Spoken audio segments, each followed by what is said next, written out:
Muy bien. Cuénteme, todo el mundo sin lograr ver bien la pantalla. Sí, bueno, porque es que este tema va a ser un tema muy importante, un tema que he preparado, como lo dijo mi compañera Claudia, desde un enfoque muy desde la parte clínica y también obviamente desde la parte de laboratorio. Para nosotros es un placer poder nuevamente estar compartiendo con ustedes. Para mí es un placer poder volver a estar con ustedes otra vez. Esta es la cuarta vez que ya he visitado Guatemala, enamoradísimo de Guatemala, de su comida, de las personas, de su cultura, todo. Realmente nada que envidiarle a muchos otros países de Latino y Centroamérica. Bueno, entonces vamos a comenzar con un tema que es muy importante. Vamos a hablar hoy de ADN. Levanten la mano quién conoce o quién sabe y no todas las manos domina, pero quién hoy estudia, lee sobre la ADN. Levanten la mano con toda confianza. 1, 2, 3, 4, 5, 6, 7, 8. ¿Hacemos preguntas? ¿Sí o no? Aquí yo sé que no les gustan las preguntas, pero entonces esa es la idea. La idea es que entremos a hablar de un tema que construí, que se llama trastornos del ADN por bruxismo. De pronto ustedes dirán, Daniel es un laboratorista dental, ¿qué tiene que hablar aquí de bruxismo, de ADN? No, miren, yo creo que desde la parte del laboratorio, nosotros somos un complemento de ustedes, ¿cierto? Y hay algo muy importante que antes de comenzar esta charla, quiero darles el permiso, si quieren tomar fotos, pueden hacerlo, no hay ningún problema. De hecho, la parte del equipo de trabajo es muy importante. Ustedes el día que se gradúen, me imagino que aquí hay ya ustedes daban curso, grado, niveles, semestre. Aquí me imagino que hay varios semestres. Los que ya estén por allá en el último semestre, ya casi como decimos nosotros en Colombia, coronando eso, están pensando en, voy a montar mi consultorio, o me voy a unir con 2 o 3 colegas, amigos, y voy a montar una clínica, o nos vamos a unir todos y montamos una superclínica. Miles de cosas que ustedes pueden estar pensando en este momento, que todo es válido. Los sueños se hicieron para eso, para luchar, para construir, y por eso hoy les digo, háganlo. Que se van a ir como una montaña rusa, no abajo para arriba, pero cuando están abajo, con mayor fuerza, métanle ganas y salgan adelante con ese proyecto, que esa es la idea. Resulta que de esa parte, yo vengo acá para que me vean no como un vendedor, no como un asesor, no, vean en este momento como un amigo, como un colega, no colega de la parte odontológica, pero sí como un amigo, como una persona que es conocedora de lo que vamos a hablar en este momento.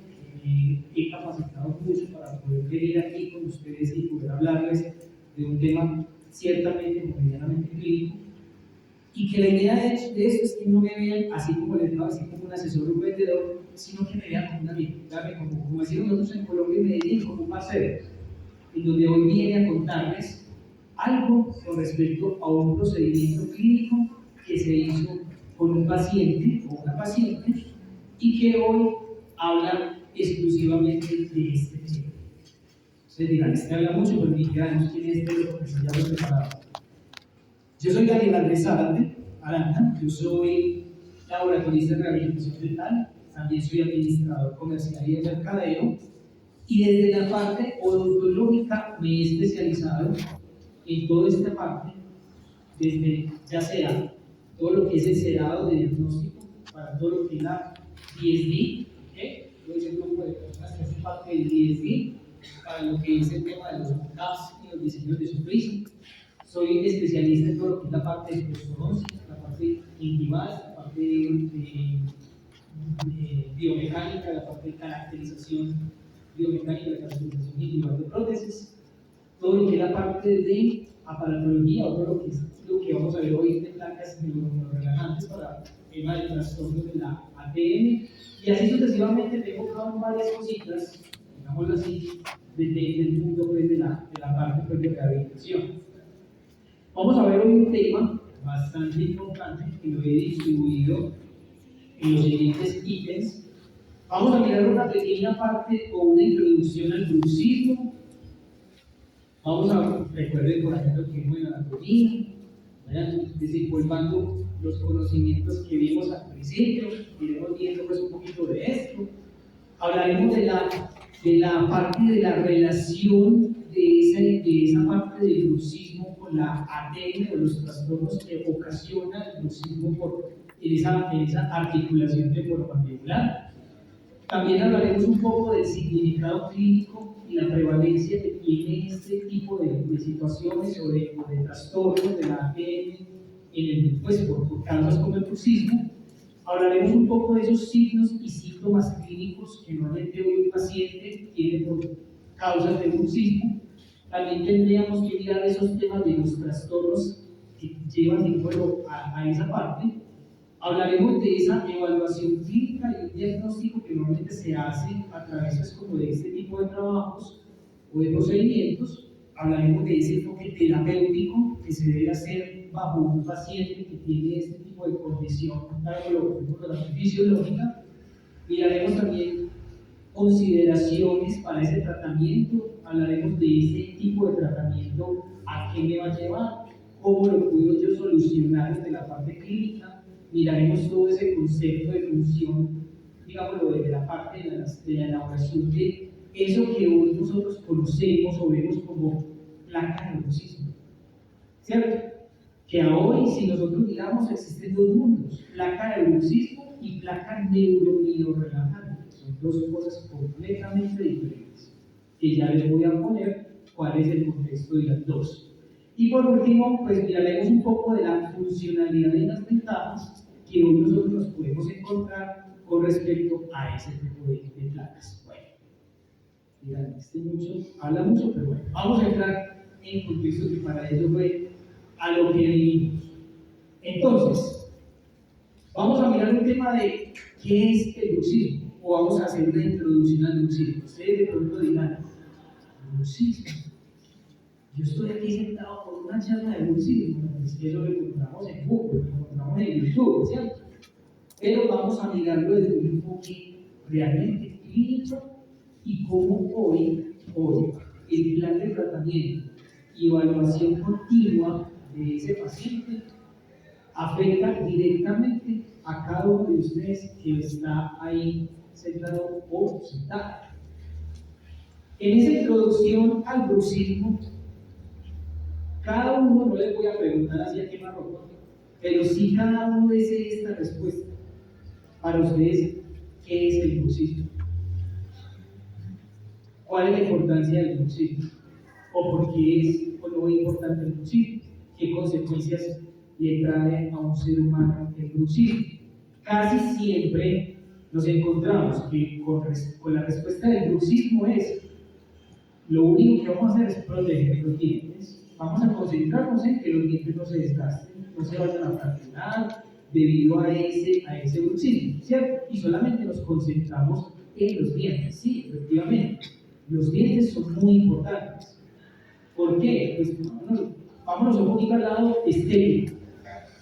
Cuando ustedes conocen por primera vez a una persona, ¿qué es lo primero que tiene? La sonrisa. ¿Quién da más? ¿Quién da más? A ver. ¿Seguro que sí es la sonrisa? Tiene cara de claro. Tiene cara de claro. Bueno. Y si no se ría bueno, resulta que en ese mundo hoy del bruxismo, nos preocupamos solamente por proteger el diente. Y no, el diente es importante, pero no es lo más importante de un plan de tratamiento con un paciente con bruxismo. Resulta que el bruxismo está, digámoslo así, denotado, digámoslo explicado de la siguiente manera. El bruxismo es el trastorno, ¿ok?, del movimiento mandibular caracterizado por apretar o rechinar, así se le puede decir, rechinar los dientes, ¿ok? De forma involuntaria. Pero es que resulta que ya hoy la FDA declara que el bruxismo ya es hasta consciente que una persona lo hace. Y no solo eso, que creíamos que el bruxismo estaba antes en personas ya adultas. No, ya hoy hay niños. Hace un mes conocí a un niño que ya se incluso le dije a la mamá y dijo, ten cuidado porque eso no es normal. El niño tiene 2 años y el niño mantiene rechinando los dientes, pero que si tú estás aquí, yo estoy aquí, y allá está el niño, yo lo escucho. Y eso que soy un poquito sordo. Imagínense, la pregunta es, ¿un niño por qué lo hace? ¿Es hábito? ¿O ahí está ocurriendo algo en la vida? ¿O está ocurriendo algo desde la parte que vamos a ver más adelante? Resulta que el bruxismo se puede clasificar en 2 tipos de, llamémoslo así, de patologías, que es céntrico y excéntrico. Si miramos cada uno de ellos, el céntrico, concentrándonos primero en el céntrico se caracteriza porque va a existir un contacto fuerte en oclusión céntrica, en donde en este momento la mandíbula se contrae de manera muy fuerte y donde todos los músculos de la masticación están completamente activos de una forma elevada. ¿Okay? Un paciente que llega a este tipo de bruxismo es un paciente que fácilmente puede tener un problema tensional, de tensión, mantiene tensionado. ¿Okay? Increíblemente, yo no estoy acá para hablarles de cómo desde la parte clínica se va a hacer, no, también hay que meterle a esto un poquito de calidad de vida. Nosotros lo que hacemos en un ser humano es darle calidad de vida, ustedes desde la parte clínica y nosotros desde la parte de laboratorio.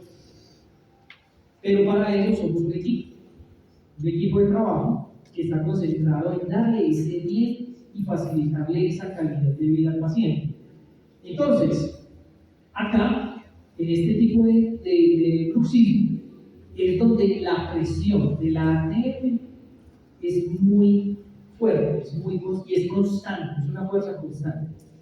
Resulta que los músculos de la mandíbula, o los músculos que literalmente hacen parte de ese funcionamiento de la ATM, los músculos de la masticación, tenemos el músculo temporal, tenemos el macetero, tenemos el pterigloteo lateral y el pterigloteo medial. Esos realmente son los importantes en los que nosotros nos tenemos que concentrar hoy en lo que vengo a hablarles. ¿Listo?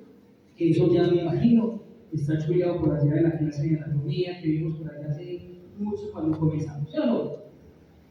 Ok. ¿Sacamos una hoja o qué? Yo, el que gane no lo dio para Medellín. Pues de visita.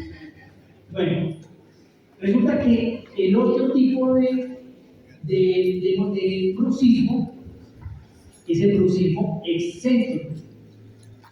Es el bruxismo más delicado que hay en un paciente. Porque es que este tipo de bruxismo ya es el bruxismo que se combina con la lateralidad. ¿Ok? Quiere decir que este tipo de bruxismo se caracteriza por tener movimientos, ¿cierto?, de los dientes hacia atrás, hacia adelante, protrusión, retrusión, lateralidad, lado de balance, lado de trabajo y difusión. Increíblemente, hoy ya está garantizado que un paciente conscientemente, tú lo puedes tener en tu consultorio, en la silla, y le dices, hágame la lateralidad hacia el lado derecho, y él se la hace. Y los contactos que van a existir de la lateralidad, en la desoclusión que va a existir, muchas veces el paciente es consciente y sabe qué está haciendo. cuando es inconsciente el paciente, está durmiendo, ya hoy está ya dicho por la FDA que hay pacientes que hacen lateralidad y profusión al mismo tiempo. Ese es un desplazamiento mandibular, ¿ok? Pero no solo mandibular, sino que acá el tema es el desplazamiento continuo que hay de esa parte o sea, del cóndilo, del disco articular y de cada uno de esos músculos que hay y hacen parte de la ATL, como lo estábamos viendo ahí. En este caso, el excéntrico es el bruxismo al que más tenemos que prestar atención y el más común en un ser humano. ¿Okay? Resulta, vamos a ver estos datos, porque estos datos son un poquito que nos dejan pensando, pero también son datos que desde una parte, por así, empresarial, eso significa más pacientes, más tratamientos, más flujo de caja, cuando ustedes vayan a salir a buscar su consultorio. Resulta que estos datos que tenemos aquí es el comportamiento del bruxismo en la población y tenemos 4 países: México, Guatemala, Colombia, Venezuela. Resulta que si miramos los datos, a 2019 en México tenía un 35% de la población con problemas de bruxismo. ¿Okay? Ahora tiene el 69%. Vámonos a Guatemala, que es el que nos interesa, ¿sí o no? Yo soy quien me vengo para acá trabajando. Tiene un 23% al 2019, ahora un 70%. Colombia está a 2019 con un 45%, hoy a un 60%. Y Venezuela estaba a un 50% en 2019, a hoy un 85%. ¿Ustedes por qué creen que eso pasa? ¿Ustedes por qué creen que existió ese cambio? Uno, la pandemia. ¿Quién dice más? Perfecto lo que tocaban decir. El estilo de vida, la suegra. Eso es fijo, la suegra aplica y mentiras. Exactamente. Esa es la respuesta. Esa fue la respuesta. Nosotros no estábamos preparados en ningún momento para eso. El miedo, el temor, el que nos encerraran, el que nos alejaron del novio, de la novia, que ya no nos podíamos dar hijos y del padre de hijos. Eso fue duro. Eso fue extremadamente duro para un ser humano. Literal, lo que tú lo dijiste ahora, ¿cómo es su nombre? Einer, como lo duele perfectamente. La tensión, la ansiedad que un ser humano desarrolló en el tema de pandemia fue enorme. Y súmele a eso todo lo que de ahí para adelante viene: depresiones, miles de cosas. Yo lo viví. Yo fui uno de esos tantos. Y yo creo que muchos de los que estamos acá sentados también lo vivimos. Y hasta lo seguimos viviendo y seguimos batallando con eso, ¿cierto? Entonces, ese mundo que hoy nosotros tenemos nos lleva literalmente a pensar en esta respuesta. Debemos prestarle atención entonces al bruxismo. ¿Creemos que solamente el bruxismo es solamente por proteger los dientes? No. ¿Hay que prestarle atención? Sí, y mucho, porque es que hoy la odontología es netamente estética. ¿Usted se imagina un diseño de sonrisa con un paciente que tenga bruxismo? Un alargamiento de bordes incisales. Por muy buen material que sea, ese diseño de sonrisa fracasa. Y va a ser un paciente que van a tener ustedes en consulta cada vez por un tema de garantía. Y no solo diseños de sonrisa.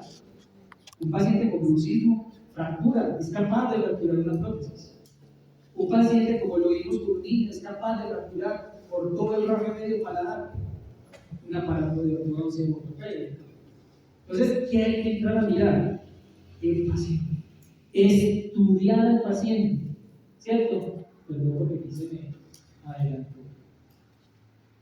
Entonces, aquí lo que dice, pero aquí lo que dice es cómo debo empezar realmente el caso clínico. Vamos a ver esta paciente. Es muy gran amiga mía, se llama Daniela Vázquez, ¿no? Ahí no lo digo.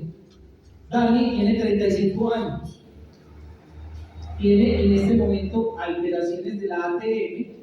Dani tiene un dolor crónico de cabeza hace 9 años, que obviamente aumentó en el tiempo de pandemia. Daniela es súper callerera, le gustaba mucho la ropa, de acá para allá, y cuando me la encerraron, chao, colapso sanguíneo. Resulta que Dani empezó desde antes de la pandemia a tener los siguientes, llamémoslo así, porque no lo quiero sesgar, pero les va a mostrar los siguientes situaciones para no generar pues como controversia.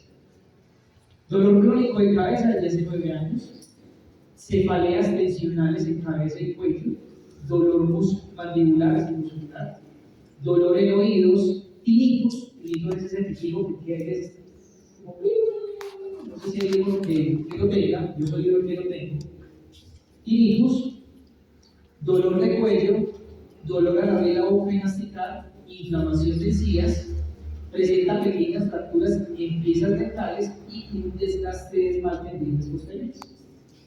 Fácil, la vida de muchos pacientes que pueden rotar y pasar por una clínica normalmente. Pero yo tengo que ir un poquito más allá, antes de cualquier tipo de rehabilitación que yo vaya a realizar. Resulta que en este caso, ¿qué hicimos con Daniel? Ahí está el caso clínico. Logramos observar fracturas, no se logra ver por la luz, pero aquí hay un desgaste enorme de bordes y cizales. Aquí ya empieza a haber fractura también en laterales. Y en posteriores, pues también empieza a haber facetas de desgaste. No hay punto de desoclusión canina, o sea, ahí no hay desoclusión canina, debido a ese desgaste que hay por ese bruxismo. Un día me llega Daniel y me dice: Daniel, recomendame un odontólogo estético para yo hacerme unas resinas acá y organizarme por corticisal. Organícese primero lo que realmente tiene que organizar, porque es que aquí usted, ese caso, se le va a hacer un fracaso. O sea, usted va a estar allá pagando cada 2 semanas que le vuelvan y le pongan la resina, ¿cierto? Por una odontóloga amiga, ortodoncista, se analizó este caso. Normalmente, si yo tengo un paciente que llega por bruxismo, ¿qué se hace? Tengo bruxismo. Bueno, tengo dolorcito aquí de otra hora, parece como un bruxismo. Hagamos una placa de bruxismo. Tomamos la impresión, bajamos, hacemos el corte, vacían la impresión o corren la impresión. Vacían la impresión. Se va a hacer vaciado la impresión y envían al laboratorio. Orden o receta. Orden de trabajo del laboratorio, placa de bruxismo.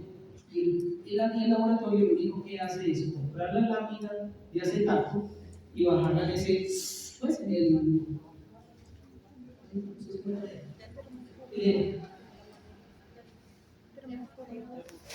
termoformado. Y la bajan con el termoformado.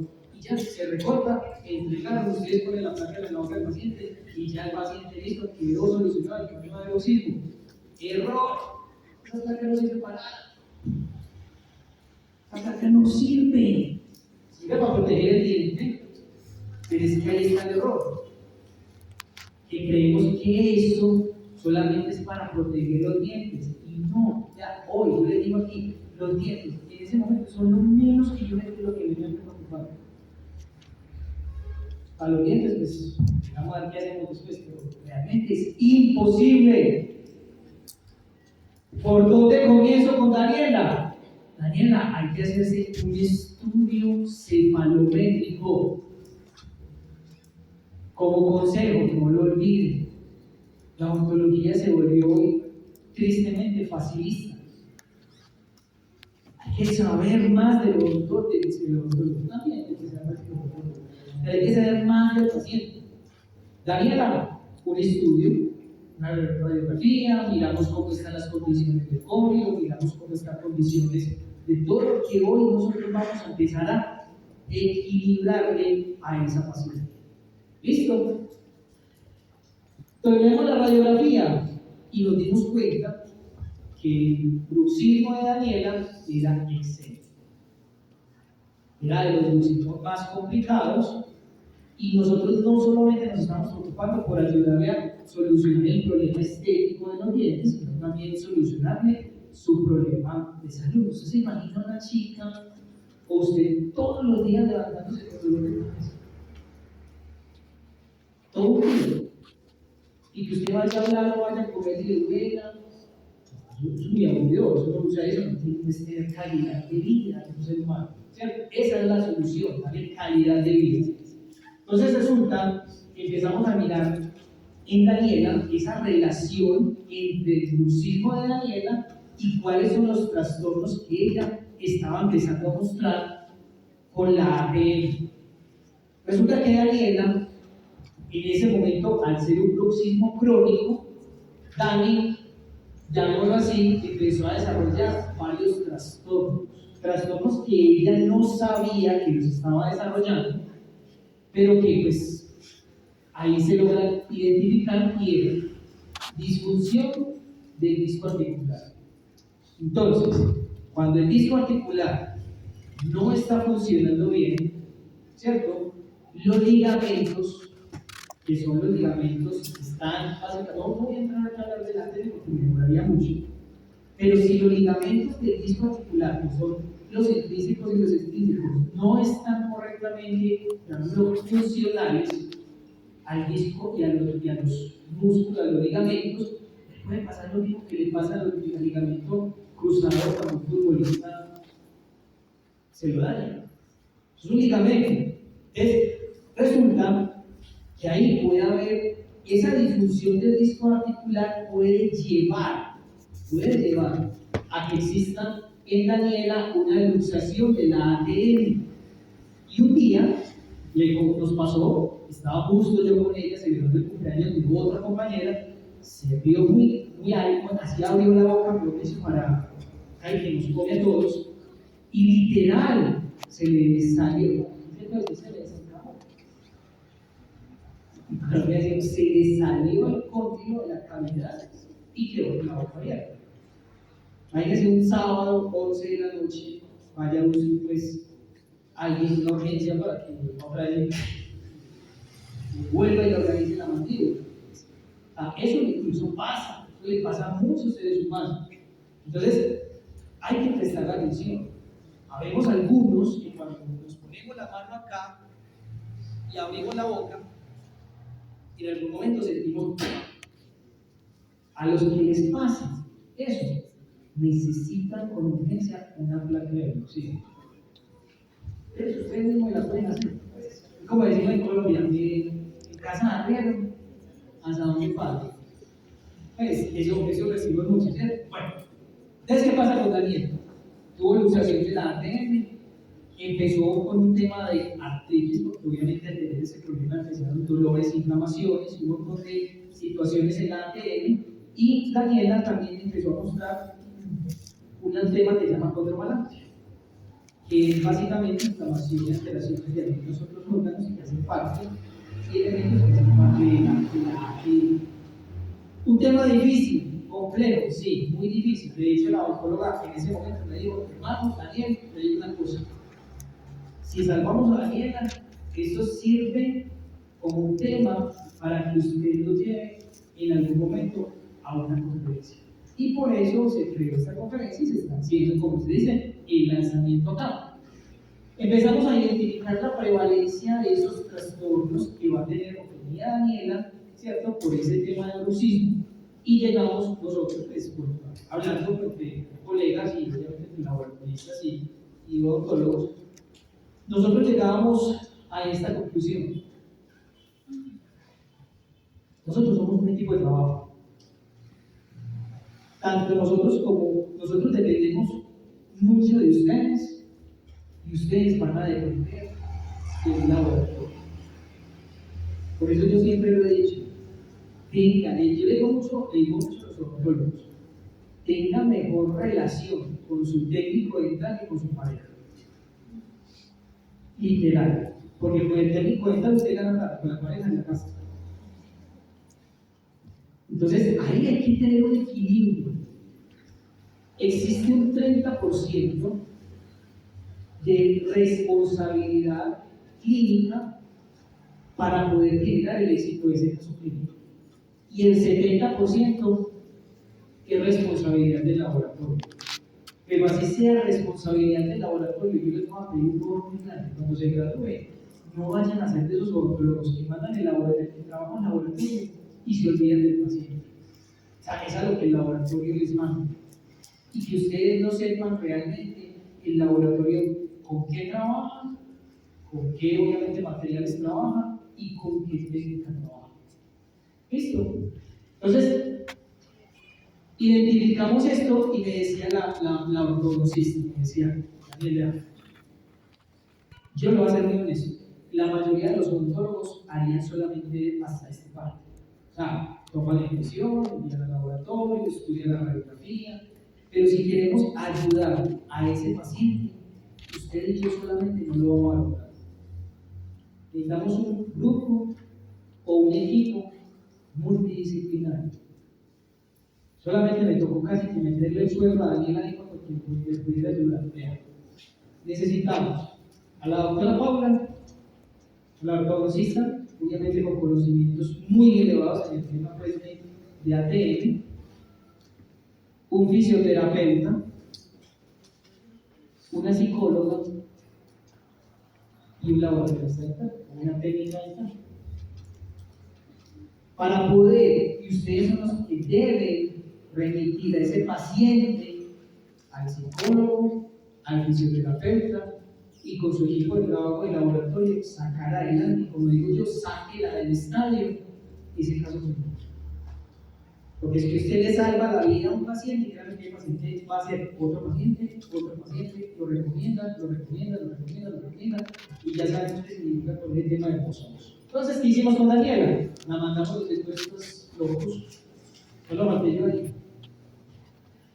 Efectivamente, Daniela tenía un problema psicológico, como todos. Todos tenemos rayones, ¿sí o no? Pues, todos somos locos. En alguna cosa somos locos. Y esa es la parte de la esencia de la vida. ¿Cierto? Pues locos con el locos malos. Entonces, cuando empezamos con todo este proceso, entramos a mirar esos síntomas, ¿okay?, que se empezaron a reflejar desde la parte de esos signos clínicos con respecto a ese tema de la nieve.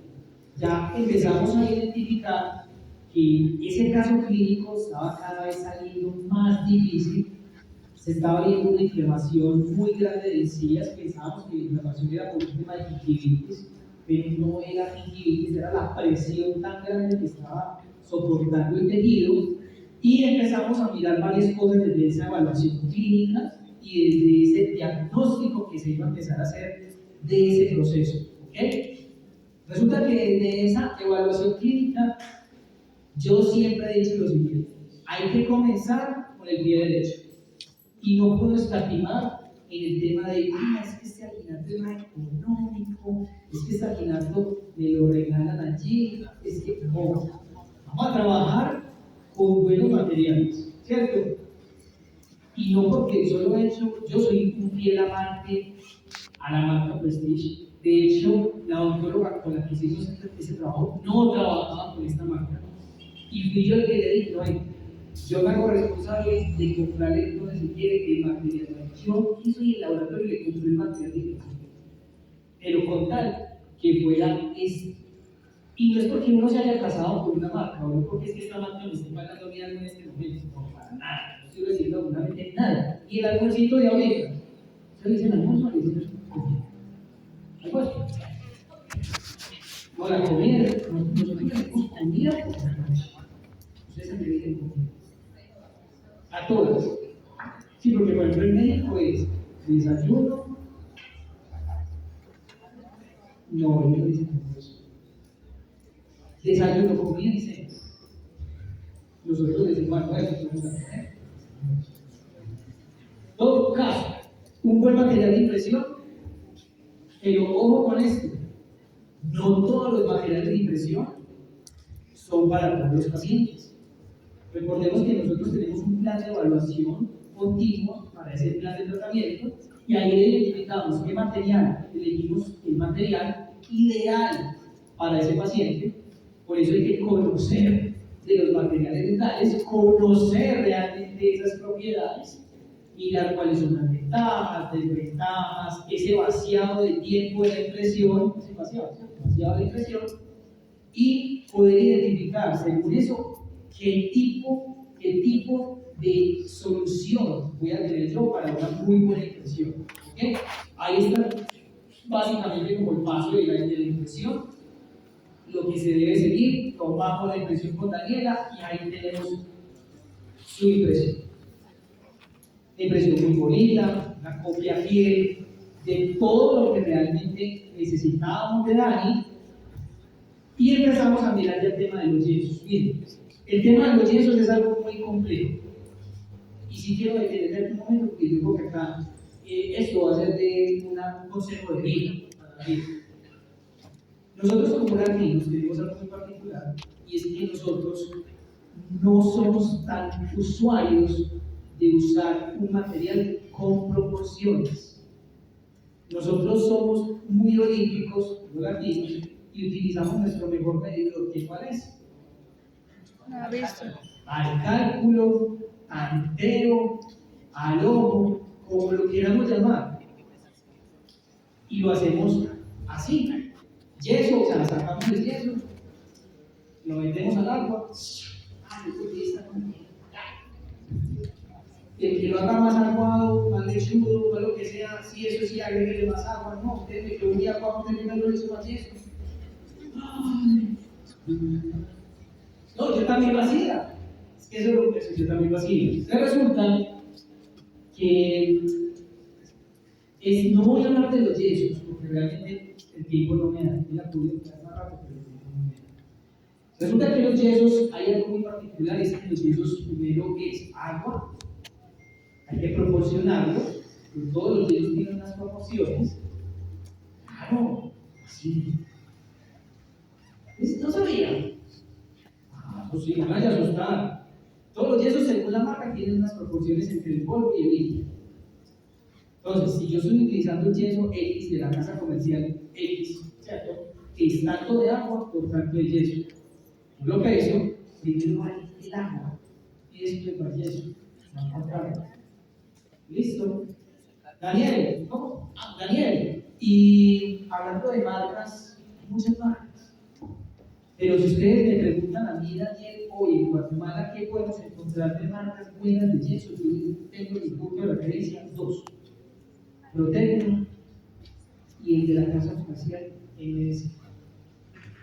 Clínicamente me voy más por Protecno. Ojo con eso. Daniel, pero sé que pereza estar pesando eso, sacando el yeso, midiéndolo, pues sí, pero sí, que lo tengan las bolsitas ciclo. El día de mañana, en un consultorio para ustedes, cuando tengan su auxiliar, asistente.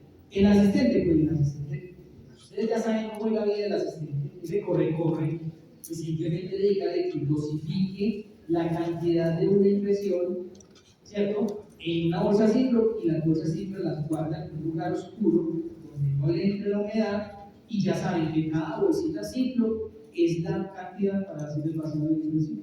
¿Sí? Fácil. Los yesos tienen algo muy particular. Tiempo de mezclado. Si quieren, tomen foto porque no voy a detenerme a hablar de esta parte. No podría.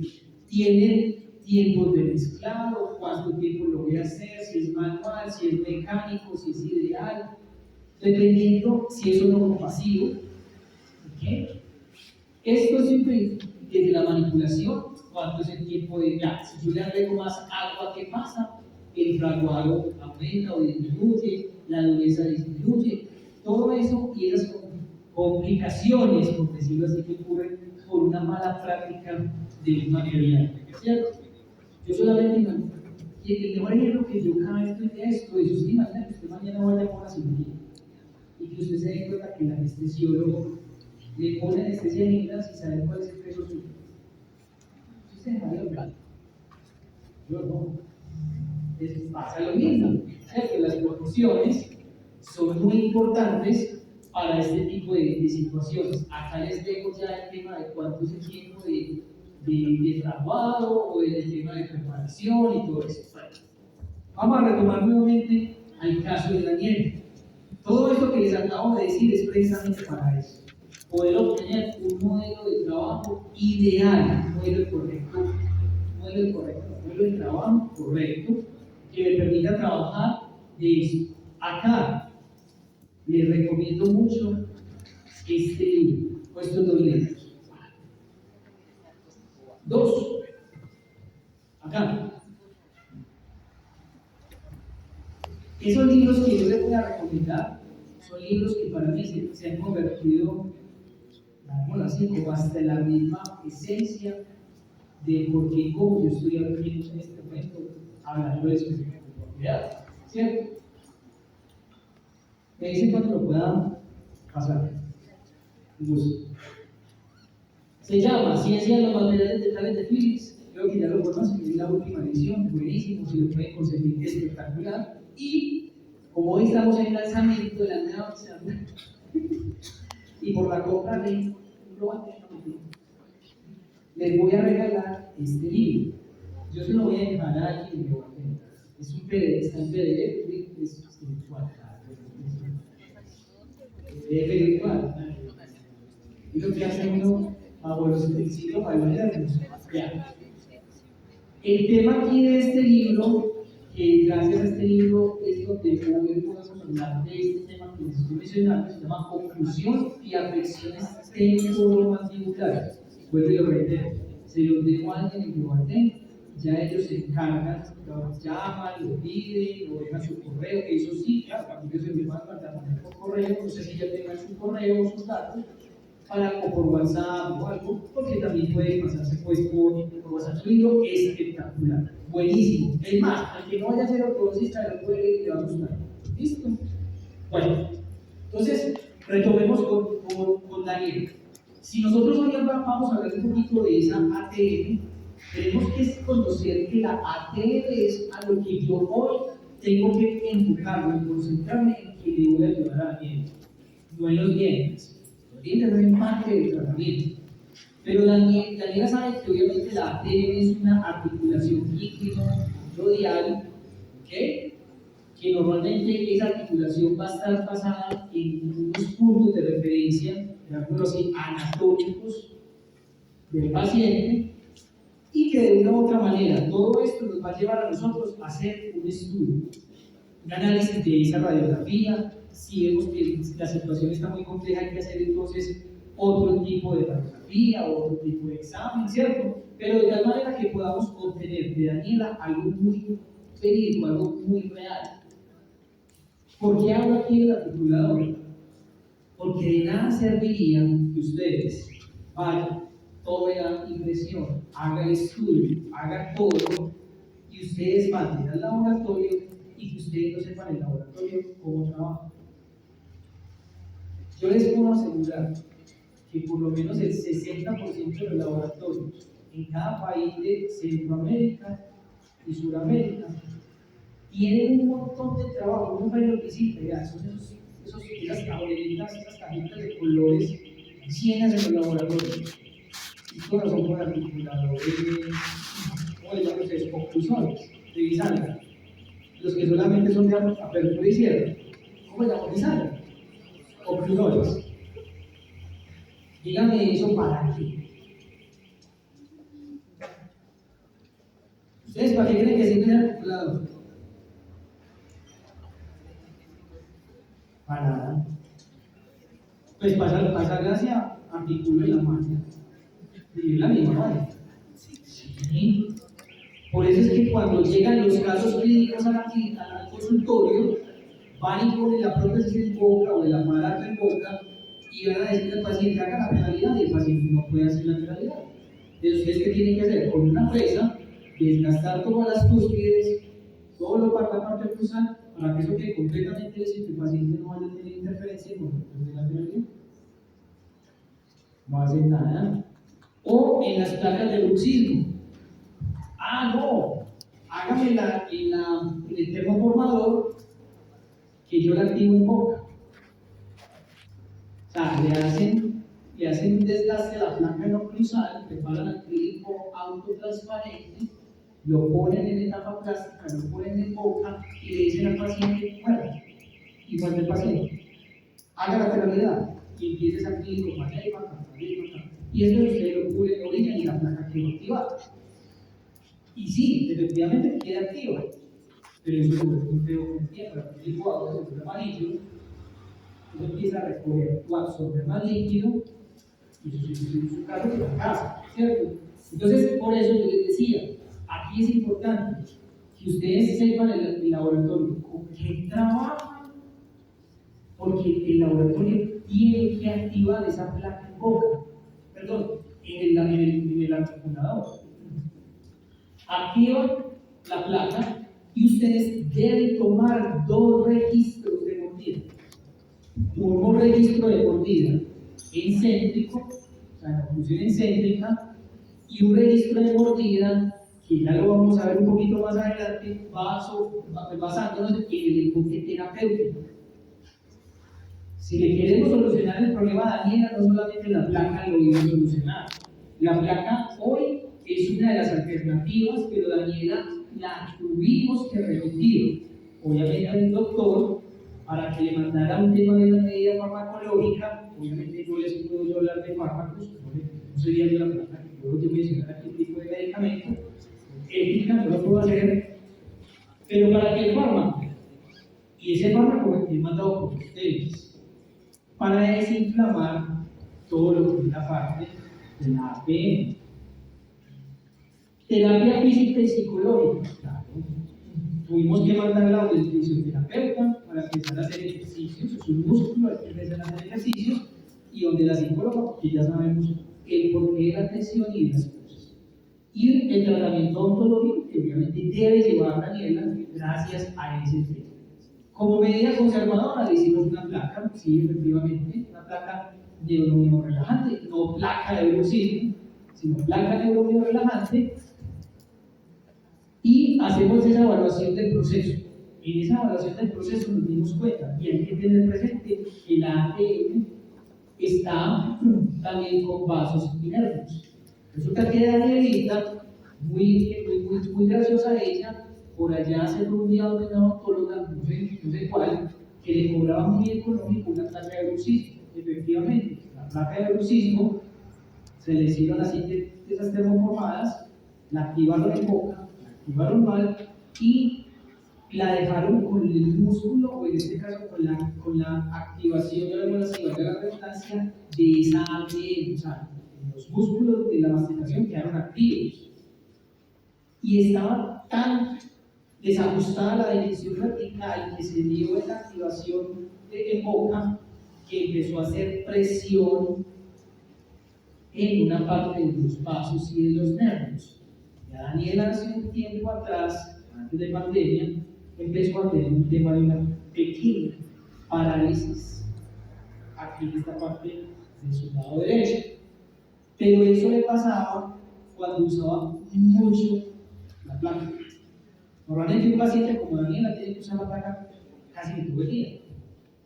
Y ya cuando se retiraba la placa, sentía que ese hormigueo como que ya se desvanecía, ¿cierto? Bueno, es precisamente por eso que les digo que tener mucho cuidado en la forma en que se hacen las placas, desde el punto de cuánto debería ser la altura de la dimensión vertical. Entonces, ¿cómo así? Aquí está el otro registro que ustedes van a tomar. Ustedes en boca del paciente con silicona o con cera, mejor con silicona, ustedes la pesan. ¿Qué hacen? Toman un registro de la mordida del paciente mirando qué tanto, según la radiografía y los exámenes que se hicieron, qué tanta compensación vas a tener de la dimensión vertical de ese caso clínico para que los músculos, especialmente los pterigoideos, el macetero, y el temporal estén pasivos, no activos. Si ustedes abren su boca un poquito, no sé cuántos milímetros, ustedes se van a dar cuenta que mucha parte facial descansa.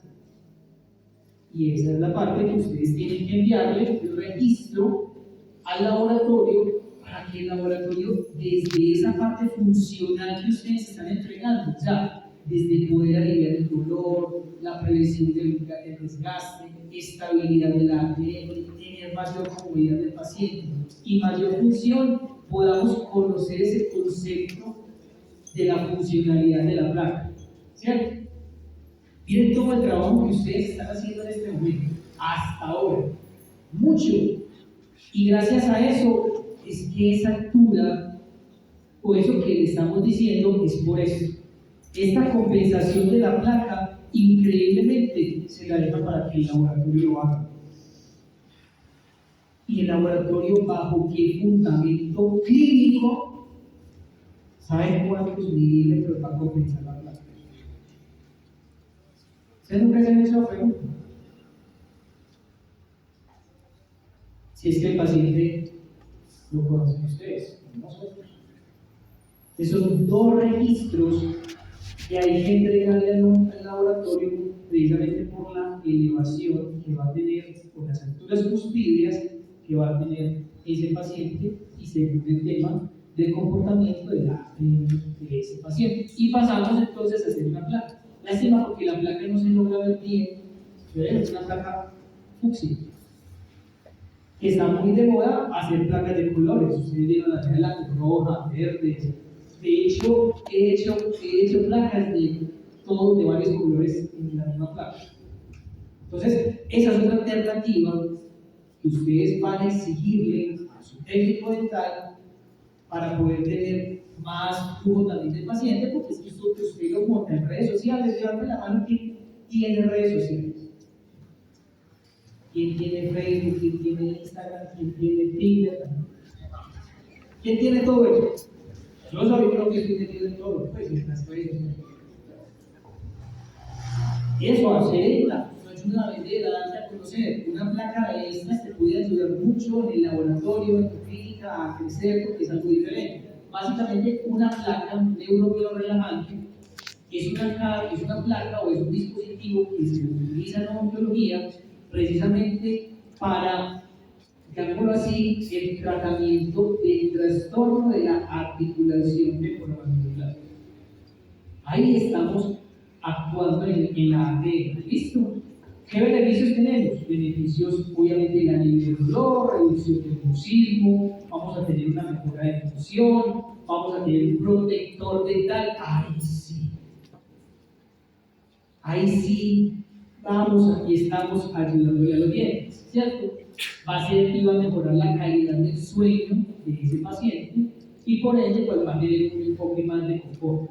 Las placas básicamente y en su descripción hay que mirar es, Daniel, ¿y yo con qué puedo hacer esas placas?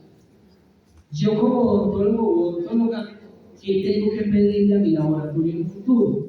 Ahora, vuelvo y reitero, materiales hay muchos, pero para este tipo de rehabilitaciones, yo Daniel recomiendo que le digan a su laboratorio, trabajen este tipo de trabajos, que marca la redundancia, y también de para adelante con las prótesis o lo que sea, con veracruz. Por muchas razones, y no vuelvo y reitero, no porque coincidencialmente haga parte yo de la casa comercial, como decimos en Colombia, nadie va a hablar mal de la mamá, ni nadie va a hablar mal del que le da de comer, ¿cierto? Pero realmente, si ahora yo tuviera que estar acá parado, y ustedes muchos no sé si ya me conocen, han estado en la sala de mis charlas, saben que yo no vengo aquí a hablar de una marca o de una empresa, yo vengo a hablar de una historia clínica que se hizo con un paciente y que ahora, Daniela, es una éxito. Y qué bueno poder compartir ese caso clínico para que ustedes en un futuro lo puedan hacer. Tenemos la placa, voy a decir que eso es termopolimerizable, sube eso, que es termo, no auto, no es acetato, él va a ser mucho más funcional, más resistente, ¿cierto? Y Bueno, esta parte es la parte de cómo se hace en el laboratorio. Esta parte sí que la voy a pasar porque si no es muy largo. Y miramos el tema de la funcionalidad. ¿Qué hicimos con Daniela? ¿Qué es lo que le pusimos o lo que le devolvimos a Daniela desde su parte funcional? Daniela tuvo una reposición de mandíbula. ¿Okay? Daniela tuvo una reducción de su actividad condilar en el momento en que estaba trabajando ya o en el momento en que tenía su día a día. Daniela pudo tener una reducción del estrés mandibular. Es que ya hoy en la odontología se habla de estrés mandibular. ¿Usted no cree eso? ¿Ah? Entonces, ahora, tener esa reducción de estrés mandibular, reducción de estrés facial y que como beneficio yo tenga personalización por la placa, alivio de dolor, mejora de la calidad del sueño de la persona, del paciente. Vamos a tener el protector dental y vamos a tener una colaboración multidisciplinaria con lo que veíamos ahorita. Eso va a ser un caso de éxito. ¿Listo? Acá vemos, ya para terminar, algo muy importante. En los acrílicos, como ustedes lo vayan a manejar en su consultorio, eso también es muy importante, también se debe trabajar con proporciones. Así. Y es 3 partes del polímero por una parte del monómero en volumen. Aquí no se logran ver bien las probetas. Son de esas probetas que son como plásticas o de vidrio, que son como de productos químicos. Trabajen con esas probetas. Y es 3 partes de polvo por una de líquido. ¿Qué quiere decir? Que si yo voy a utilizar 30 de polvo, divida eso entre 3 y lo que le dé es la cantidad de líquido. Entonces, 30 dividido 3, 10. Si yo voy a utilizar 27 de polvo, divídelo entre 3 y le va a dar 9. ¿Cierto? Lo que vaya a hacer, divídelo entre 3 y de una le va a dar la cantidad de monómero que va a usar. ¿Y por qué Daniel? Yo llevo mucho tiempo haciéndolo, no sé, a lo libre. Rápido ya para terminar. ¿Quién conoce qué es el porcentaje de monómero residual en una clínica? Levante la mano. Por eso les estoy diciendo lo de las proporciones. Rápido.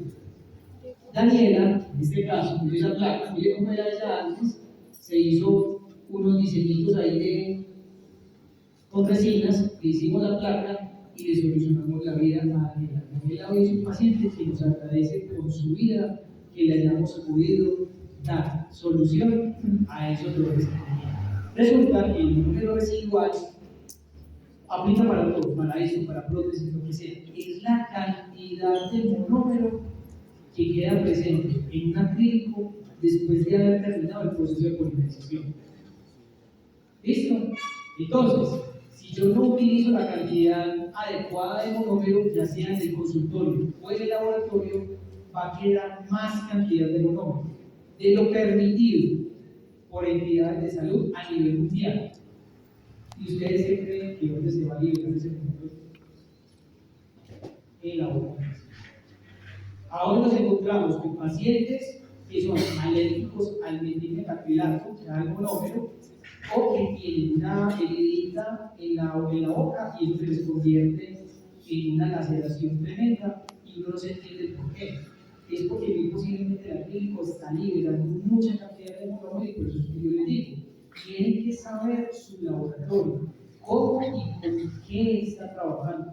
Porque como le dije ahorita al otro grupo de que estaban en la otra clínica, ante la seccional de salud, ante la ley, ante la sociedad, ¿quién pone la cara ante el paciente? ¿El laboratorio o ustedes? Ustedes. Eso es la cara legal, realmente. Es ahí donde tienen que tener mucho cuidado de saber con qué están trabajando. Entonces, ahí tenemos a Daniela, caso solucionado, un éxito, es algo muy simple, quiere que esto yo no les estoy trayendo algo que sea algo del otro mundo, simplemente es hacer las cosas bajo un protocolo clínico y un protocolo de laboratorio para poder llegar a este éxito. Bueno, quiero dar las gracias a todos y a todas por